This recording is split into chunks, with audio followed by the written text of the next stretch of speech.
से ये question your short है, आता ही है। ठीक है, तो फर्स्ट क्वेश्चन है, what do you mean by phases of teaching and describe in details the phases of teaching. Teaching के फेजेस के बारे में लिखिए, दैट इज कॉल्ड स्तर। स्तर के बारे में लिखना है कि कितने स्तर पे होता है शिक्षण विधि, तो उसको लिखना है। फेजेस ऑफ टीचिंग को देन डिटेल्स में बताना है। ठीक है, सो आपको जैसे पहले भी मैं बताती हूँ कि ये कंसेप्ट कौन से पार्ट से आया है, that is from teaching part.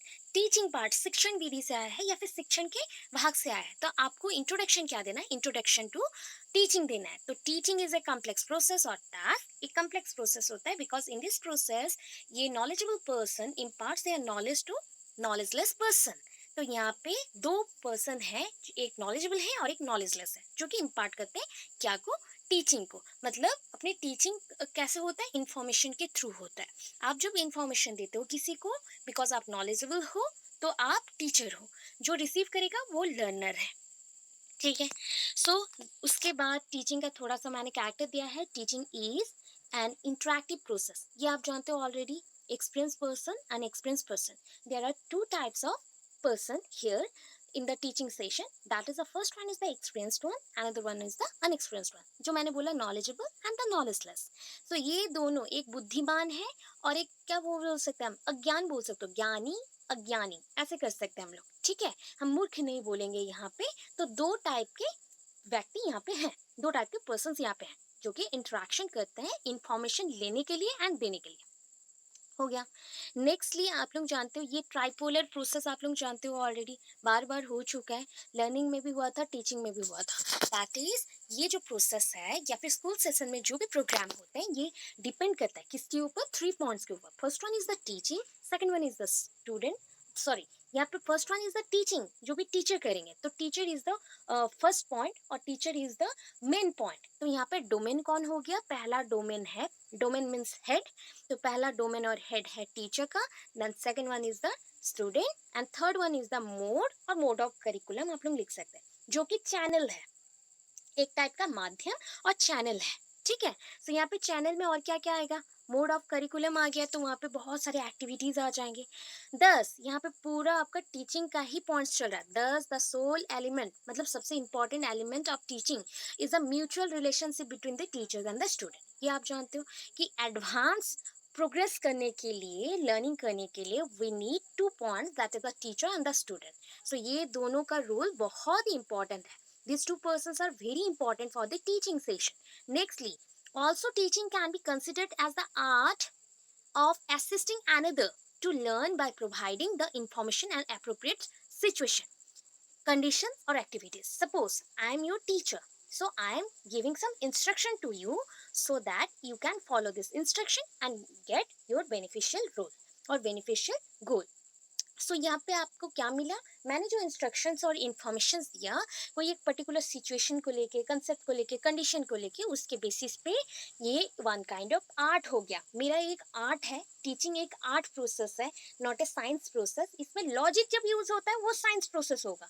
जब आप जिस शैली से आप पढ़ाते हो, that is called the art process. So arts को यूज करके डिफरेंट वे से आप पढ़ाते हो, तो teaching is an art to assist someone और टू असिस्ट अदर पर्सन। आपको मैं असिस्ट करने के लिए, गाइड करने के लिए यूज करती हूँ। देन नेक्स्ट वन, 6 पॉइंट पे देखिए, the teaching process is considered in terms of various steps. अगर मैं बोलूँ कि इसके वेरियस स्टेप्स हैं according two phases, so phases of teaching for the first time किसने डिस्कवर किया, दैट इज अ जैक्सन।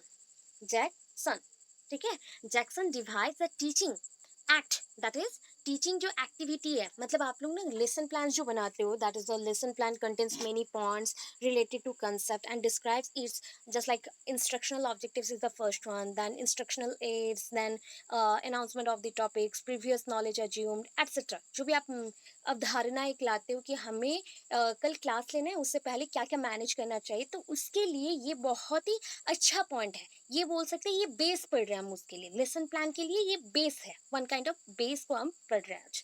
सो यहाँ पे जैक्सन ने क्या किया, फेजेस ऑफ टीचिंग बनाया, मतलब जो भी टीचिंग एक्टिविटीज था उसको डिवाइड कर दिया 3 फेजेस में।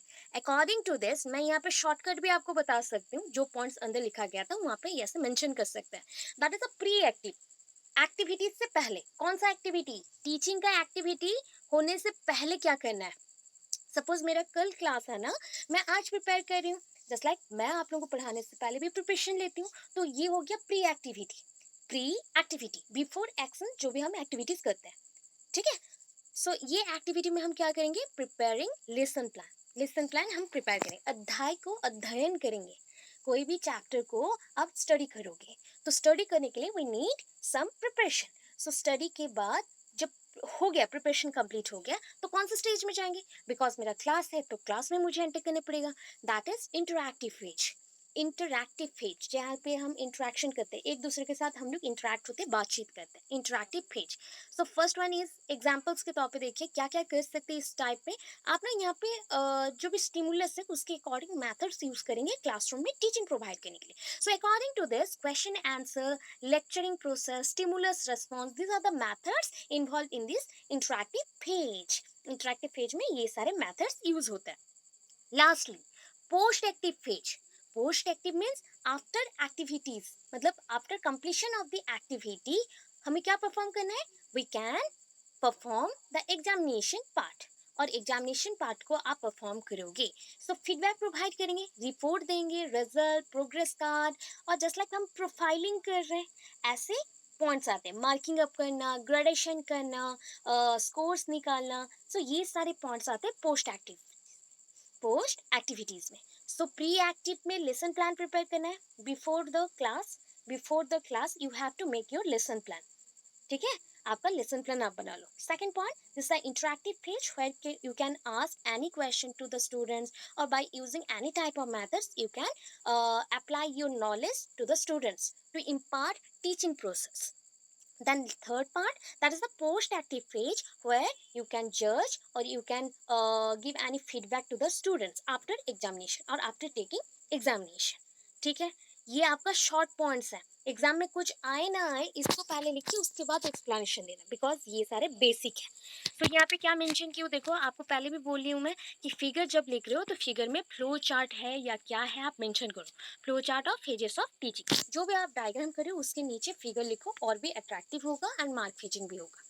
देन टीचिंग ऑपरेशंस, मतलब इसके अंदर कौन से वर्क करने, मतलब ये हो गया, देयर आर 3 पेजेस, ये मेंशन हो गया under the teaching activities. So after 3 pages we have to mention the sub pages. आप एक स्तर के अंदर और भी छोटे छोटे स्तर है, उसको मेंशन करना है। तो first thing, pre active phase, that is called phase 1, pre-active phase और phase 1, that is phase 1 has 2 points, ये 2 points कैरी करता है। अगेन इंटरैक्टिव फेज वैसे ही एज वेल जैसे प्रीवियस था वैसे ही हो गया, 2 पेजेस। पोस्ट एक्टिव में फिर से 2 पेजेस। ये सारे फ्लो चार्ट्स हैं, इसको एक्सप्लेनेशन नीचे देंगे हम लोग, ठीक है। फ्लो चार्ट याद रख लो, एग्जाम के लिए इजी हो जाएगा, शॉर्टकट, मतलब विद इन 10 to 15 मिनट्स आप लोग प्रिपरेशन करके जा सकते हो एंड एग्जाम में लिख भी सकते हो। ज़्यादा से ज़्यादा 15 to 20 मिनट्स लगेगा, ये फ्लो चार्ट्स आपको पूरा अच्छे से पता है, ऐसे करके बनाओ, आप लोग जब पढ़ रहे हो ऐसे बनाओ, ज़्यादा लेंदी नहीं करो चीज़ों को, ठीक है।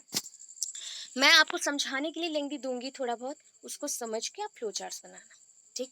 सो first point, that is a fixing up the goals and content. Before going to class you have to first prepare the lesson plan.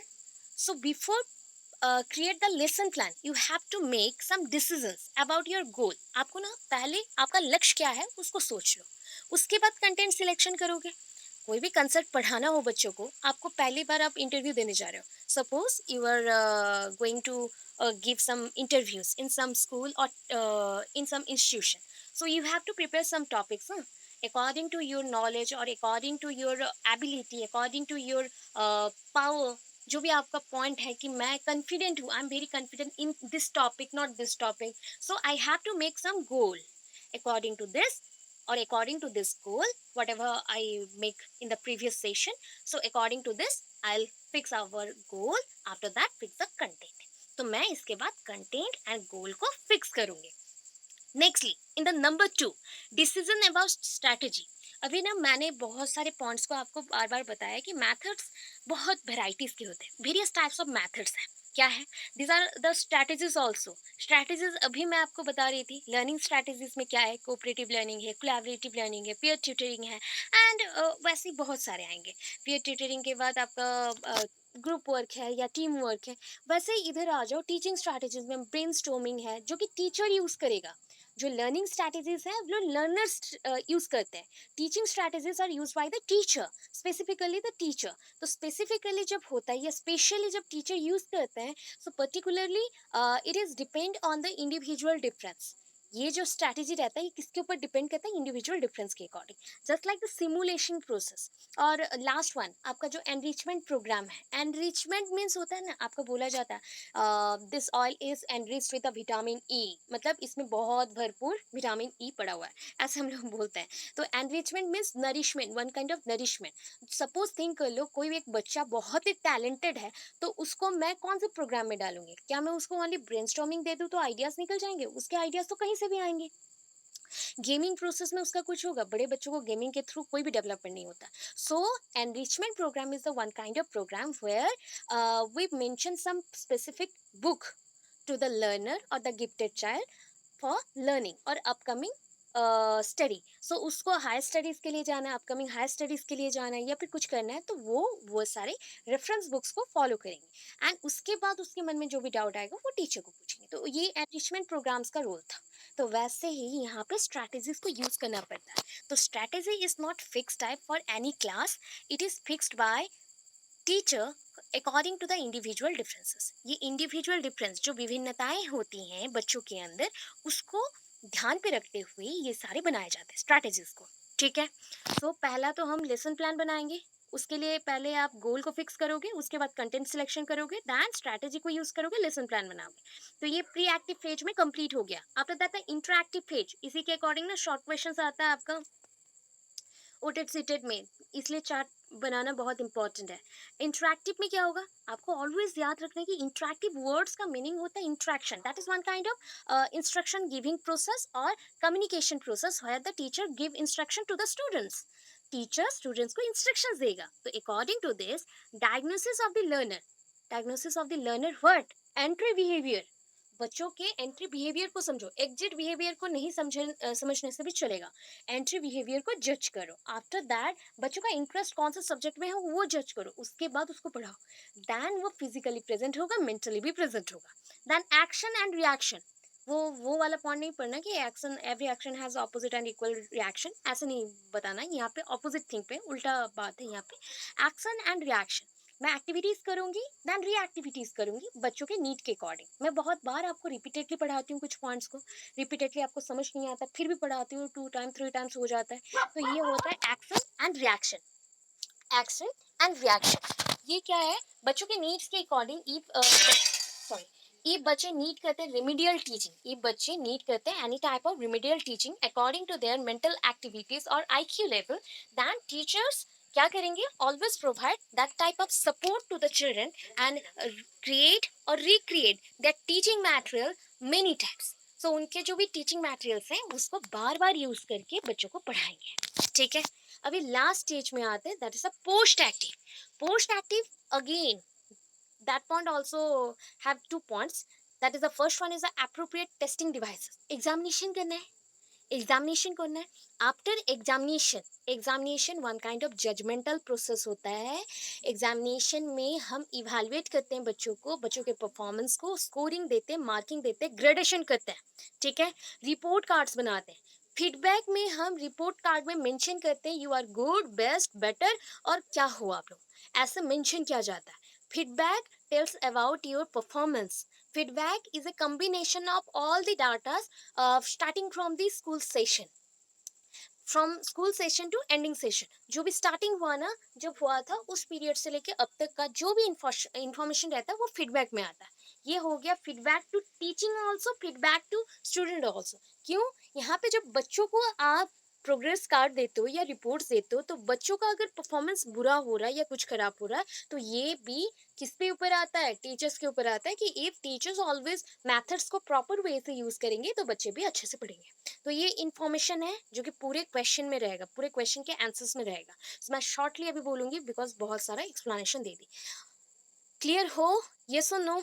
Are you clear और नॉट? क्लियर हैं आप लोग? ओके.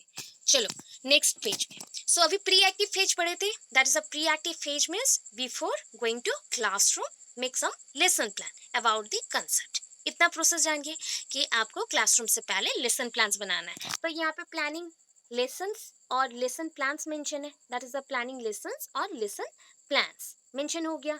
सो ये teacher has to perform many task, इसमें क्या करना पड़ता है, बहुत सारे टास्क करने पड़ते हैं। First of all preparation of the lesson plan, पहले हम लेसन प्लान को बनाएंगे। आइडेंटिफाइंग द ऑब्जेक्टिव्स, मैंने अभी बोला इंस्ट्रक्शनल ऑब्जेक्टिव्स मेंशन होता है, कौन सा गोल को फुलफिल करना है, बच्चों का नीड क्या है, उसके अकॉर्डिंग इंस्ट्रक्शनल गोल्स बनते हैं।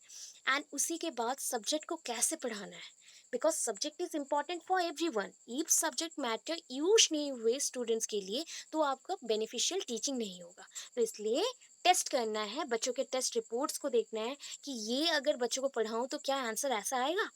वैसे सब कुछ मैनेज करने के बाद focusing on the behaviour of the student, मैंने अभी बोला फोकसिंग करना है किसके ऊपर, स्टूडेंट्स के बिहेवियर को। आफ्टर दैट सबसे important thing that is the selection of the textbook selection. Inside this many small branches are present. Selection में अगेन बहुत सारी चीज़ रहता है, दैट इज एक one of the most important question है, qualities of a textbook, जो कि आप लोग पढ़ोगे कहाँ पे, understanding the self में, because textbook selection is based on the NCERT। NCERT and SCERT के ऊपर डिपेंड करता है, वो नेशनल ऑर्गेनाइजेशन है एंड स्टेट ऑर्गेनाइजेशंस हैं जो कि बुक कैसे बनाना चाहिए, टेक्स्ट बुक कैसे होगा, पब्लिकेशन कैसे होगा, ऑथर का क्वालिफिकेशन क्या होगा, वेटेज किसको देना है, सारे पॉइंट्स को माइंड पे रखना है। These are the small branches of the textbook selection, ठीक है। देन दीज आर यहाँ पे मेंशन है सिलेक्शन, जैसे कि आप प्री एक्टिव फेज में अगेन पॉइंट्स को मेंशन करते हैं ना। अभी देखो प्री एक्टिव में फिर से अभी डायग्राम आया, दैट इज कंटेंट। यहाँ पे क्या है, कंटेंट, प्री एक्टिव फेज का कंटेंट। पहले तो पॉइंट्स याद रख लो, first one is the selection, second one is the organisation, third one is the weight justification, इसको मैं ऊपर कर देती हूँ, justification. Then fifth one is selection of TG methods. TG methods mean teaching strategies, जो भी यूज करोगे आप टीचिंग के लिए, यहाँ पे यूज किया गया टीजी वर्ड, हमने शॉर्टली यूज किया TG, TG methods, teaching methods. And lastly decision. तो this one for first phase, pre active phase के लिए ये इतने सारे पॉइंट्स हैं। देखो कैसे लिखा गया है, मैंने कोई पैराग्राफ नहीं बनाया, ठीक है, छोटे छोटे पॉइंट्स करने, डायग्रामेटिक देना है। देखो ऐसे लिखेंगे तो कॉपी भी फिलअप होगा एंड मार्क फिचिंग भी होगा, कैसा अच्छा भी दिखेगा, ठीक है। यहाँ पे हम ऑरेंज पेन यूज़ नहीं कर सकते, मैं यूज़ की हूँ, नोट्स के लिए यूज़ कर सकते हो, आपके एग्जाम्स के लिए यूज़ नहीं कर सकते। Okay, so first one the selection. Selection के लिए क्या क्या करना है, फिक्सेशन ऑफ द ऑब्जेक्ट, जो भी ऑब्जेक्टिव्स हैं पहले उसके अकॉर्डिंग ऑब्जेक्ट्स को फिक्स करो। लक्ष्य को आपको बनाना है ना, लक्ष्य के लिए आपके दिमाग को पहले शांत करो एंड सोचो, ऑर्गेनाइज करो जो भी डाटास आपके पास है बच्चों के रिलेटेड, बच्चों के हैबिट्स के related. Then selection of the appropriate method, बच्चों के लिए मेथड्स कौन सा अच्छा होगा उसे चूज करो, बट ये सिलेक्शन के लिए है ओनली, कौन सा मेथड सिलेक्ट करना है, कौन सा लेसन प्लान में टीचिंग मेथड्स डालना है या फिर टीचिंग स्ट्रैटेजीज डालना है, उसके लिए selection. Then third one expected entry और टर्मिनल बिहेवियर, दैट मीन्स बच्चों का एंट्री बिहेवियर और एग्जिट बिहेवियर दोनों इंपॉर्टेंट है, बट सबसे इंपॉर्टेंट है एंट्री बिहेवियर, सबसे इंपॉर्टेंट है entry behaviour. Exit behaviour last होता है, तो entry behaviour is must important for this concept. Then आया ऑर्गेनाइजेशन। अभी क्या करना है, लेसन प्लान को लॉजिकली प्रिपेयर करना है, जैसे कि बच्चों के लिए वो यूजफुल हो। So elements of the content in a logical and psychological manner, जितने भी एलिमेंट्स आपको मिले ना उसको कैसे अरेंज करना है, अरेंज करना है लॉजिकल एंड साइकोलॉजिकल मैनर पे, मतलब लॉजिक होना चाहिए एंड दिमाग से आप सोच के उसको अरेंज करना चाहिए। हो गया।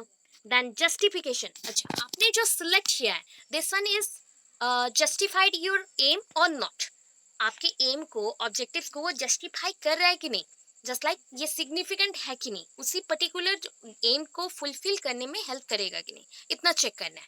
सो ये कैसे चेक करते हैं, सिंपल टू डिफिकल्ट वे में चलो, वन बाय वन पॉइंट्स को आप देखते जाएंगे एंड टिक करते जाएंगे, उसके थ्रू आपको जस्टिफिकेशन मिल जाएगा।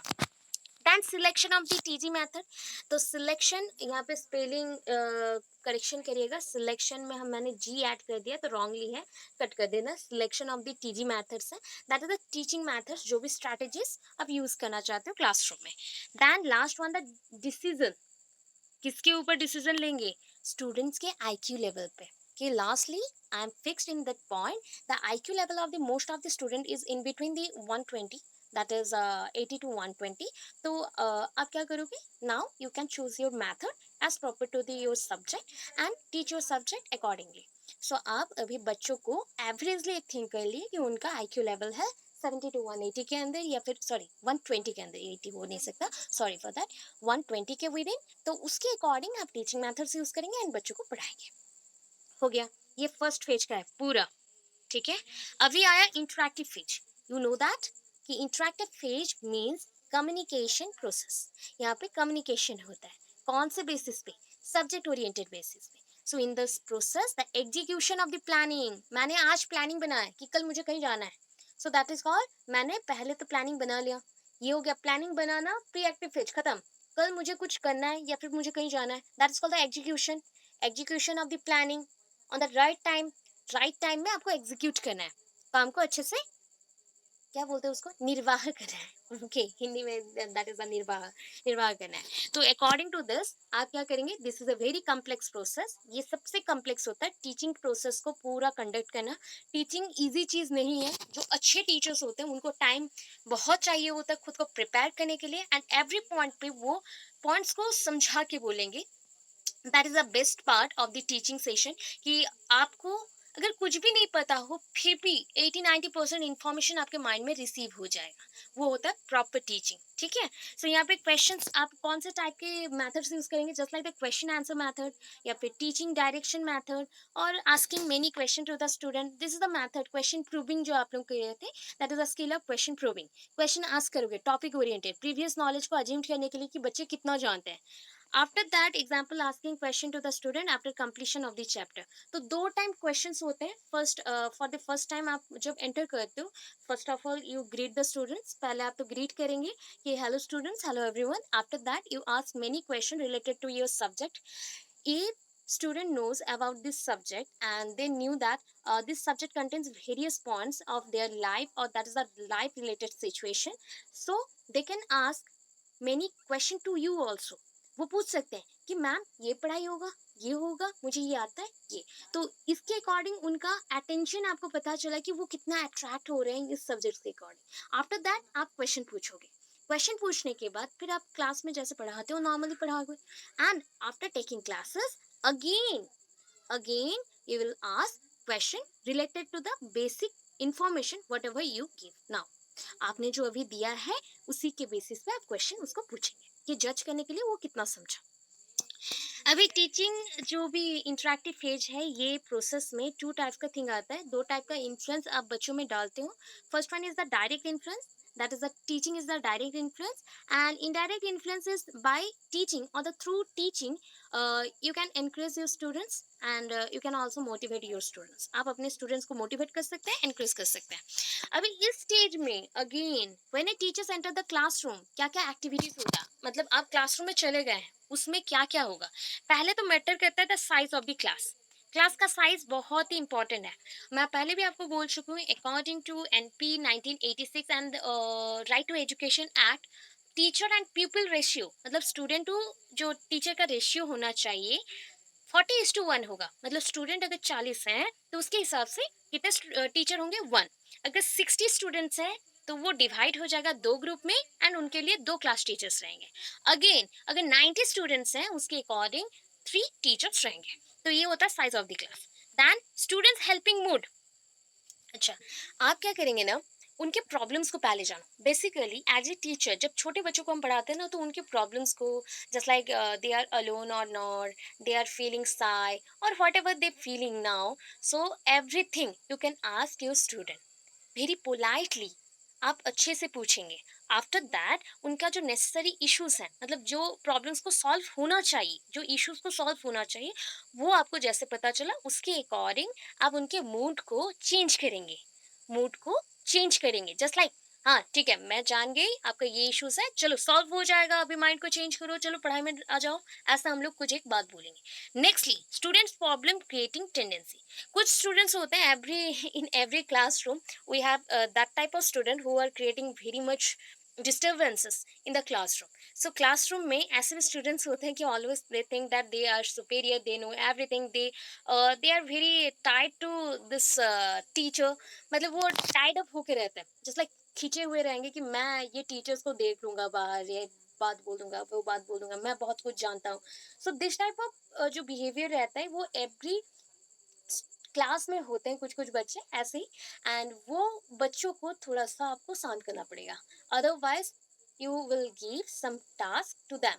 सो उसके अकॉर्डिंग टास्क जब दे दोगे वो फ्री नहीं रहेंगे, वो काम करना स्टार्ट करेंगे। तो ये होता है कि कैसे उनको इन्वॉल्व कर दो, या फिर उनको ऐसे क्वेश्चंस पूछो जो कि उनको आता नहीं हो, तब जाके वो शांत होकर पढ़ाई में मन देंगे। ऐसा टाइप का क्वेश्चन आते हैं यहाँ पे। अच्छा, nextly, display impressive personality characters. तो यहाँ पे टीचर्स कैसे पर्सनालिटी को शो करेगा? By gesture, by looking, by talking style और लर्निंग स्टाइल एटसेट्रा। जो बच्चों का स्टाइल है, वो बच्चों का स्टाइल नहीं, सॉरी, टीचर का जो स्टाइल है वो बच्चों को इन्फ्लुएंस करेगा। बच्चे भी उसी स्टाइल को अडेप्ट करने को ट्राई करेंगे कि मेरे टीचर्स ऐसे हैं, I want to be a teacher just like him और जस्ट लाइक हर। सो मेरे टीचर्स के जैसे मैं बनूंगा, मेरा भी मन रहा है। तो ऐसे होना चाहिए personality. Then selection and presentation of stimuli. So आप कौन से टाइप का रिस्पॉन्स चाहते हो बच्चों में, उसी अकॉर्डिंग आप स्टिमुली प्रोवाइड करेंगे बच्चों को कि तुम्हें ऐसा करना चाहिए। सिचुएशन के अकॉर्डिंग आप कंसेप्ट के अकॉर्डिंग स्टिमुली क्रिएट करेंगे as a teacher and provide करेंगे बच्चों में। तो बच्चे उसी अकॉर्डिंग आंसर्स देंगे या फिर आपके कंसेप्ट को सुनेंगे। फीडबैक एंड रीइंफोर्समेंट, ऑलवेज जानते हैं feedback means just like judgement के बाद जो भी स्कोरिंग आता है, जो भी होता है वो। Reinforcement, again reinforcement is rewarding type, positive and negative दोनों है। ये सोसाइटल बेस्ड होते हैं या फिर स्कूल एनवायरमेंट बेस्ड होता है। The condition which increases the possibility of recurrence of desired behavior। अगर आपको मैं ऐसे स्टिमुलस देती हूँ या फिर आपको मैं ऐसे पॉजिटिव रिवार्ड्स देती हूँ तो जिसके थ्रू आपका बिहेवियर मॉडिफाइड हो जाए, that is called the positive reinforcement. अगर आपके बिहेवियर चेंज हो जाए या फिर थोड़ा सा भी नेगेटिवली मूव करने लगे या फिर नेगेटिव से आपको मैं डिस्ट्रैक्ट नहीं कर रही हूँ, थोड़ा बहुत चेंज कर सकती हूँ, that is the negative one, negative reinforcement. अच्छा, तो ये ओवरऑल व्यू रहा। यहाँ पे दो तीन पॉइंट इंपॉर्टेंट है टीचर एंड स्टूडेंट्स के अंदर। वन इज अ परसेप्शन, बच्चे कितने रिसीव करें आपके पढ़ाई को, that is a perception. Diagnosis और द डायग्नोस्टिक एक्टिविटीज, आप जानते हो बच्चों को डायग्नोस्टिक करना पड़ता है फीडबैक देने के लिए, एंड उसके अकॉर्डिंग बच्चों का जो रेस्पॉन्स रहता है वो आप जज करते हो। तो ये तीन प्रोसेस इंटरकनेक्टेड है। देन आया post active phase. It is just taking after, or just like it is happened after interactive phase. तो इंटरैक्टिव फेज के बाद ये फेज होता है, it is one kind of evaluative process. यहाँ पे इवेलुएशन होता है and bringing the desirable character और बिहेवियर और improvement in the students mind और स्टूडेंट्स बॉडी। तो आप बच्चों के अंदर, बच्चों के माइंड में, बच्चों के बॉडी में डिजायरेबल कुछ चेंजेस लाना चाहते हो तो उसी के अकॉर्डिंग टीचिंग लर्निंग प्रोसेस को कंटिन्यू करते हैं, फीडबैक देते हैं। तो यहाँ पे कुछ मैंने एग्जाम्पल्स मतलब सजेशंस दिए हैं। Defining the exact dimension of changes resulted from teaching. आप पर्टिकुलरली थ्रू टीचिंग कौन सा पॉइंट को, कौन सा डायमेंशन को चेंज करना चाहते हो, मतलब बच्चों का, स्टूडेंट्स का बिहेवियर में हो या फिर उनके मेंटल एक्टिविटीज हो, कौन से पॉइंट को चेंज करना चाहते हो उसी के अकॉर्डिंग आपका टीचिंग होना चाहिए। Then number 2, that is the selection of testing device according to this. मतलब आपका टीचिंग मेथड जो होगा वो किसके ऊपर बेस्ड करेगा, that is what is your goal और fixed goal, what is a predetermined fixed goal. So उसके अकॉर्डिंग आपका मेथड्स और टेस्टिंग डिवाइसेस होगा। Nextly, changing the strategies in term of collected evidences. जो भी एविडेंसेस मिला, results मिला, suppose students entry behavior is not good, average type of students are present in your class, and these students are not likely to spend all the time in the classroom. So you go to the classroom, then ask many questions, but some students are not involved in your classroom and they think about to go outside and play with the other boys। ऐसे बहुत बच्चे होते हैं जो classroom में बैठ के भी आपकी पढ़ाई को नहीं सुनते एंड अदर बाहर देखते रहते हैं, खेलते रहते हैं, या फिर बाहर जो बच्चे हैं उनके साथ खेलने को चाहते हैं। तो ऐसे बच्चों के लिए जो एविडेंसेस आपको मिला, इंफॉर्मेशन मिला, तो ऐसे टाइप के इंफॉर्मेशन अगर आपको मिल गए, आज मिल गया, अगेन कल आपको पढ़ाना है, तो उसके अकॉर्डिंग आपको क्या सिलेक्ट करना चाहिए, टीचिंग स्ट्रेटेजीज। तो आपके स्ट्रेटेजीज को मॉडिफाई करना चाहिए। ऐसा फिक्स नहीं है जो आज जो मेथड या स्ट्रेटेजी को यूज किया था उसी स्ट्रेटेजी को कल भी यूज करेंगे, ऐसा कोई भी रूल नहीं है। ओके, क्लियर है?